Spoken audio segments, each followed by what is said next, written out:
Hello guys, അപ്പോൾ എല്ലാവർക്കും സ്വാഗതം നമ്മുടെ പുതിയ വീഡിയോയിലേക്ക്.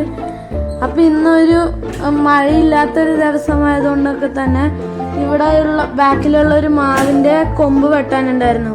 അച്ഛൻ അതൊക്കെ വെട്ടി റെഡിയാക്കി. അപ്പോൾ ഞങ്ങൾ അച്ഛനെ സഹായിച്ചു. അത് ക്ലീൻ ചെയ്യാനും മരത്തിൻ്റെ കഷ്ണം വിറകാക്കി എടുക്കാനും എല്ലാത്തിനും അച്ഛനെ സഹായിച്ചു. അതിനുശേഷം ഞങ്ങൾ കുളിച്ചു.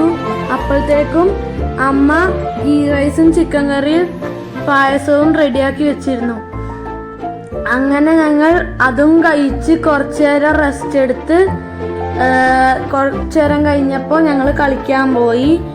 അമ്മയും അനിയനും ഇവിടെ നിന്ന് നാളത്തേക്കുള്ള സ്കൂളിൻ്റെ സാധനങ്ങളൊക്കെ ഒരുക്കുകയായിരുന്നു. നിങ്ങൾക്ക് ഇന്നത്തെ വീഡിയോ ഇഷ്ടപ്പെട്ടെങ്കിൽ പ്ലീസ് ലൈക്ക് ആൻഡ് സബ്സ്ക്രൈബ്.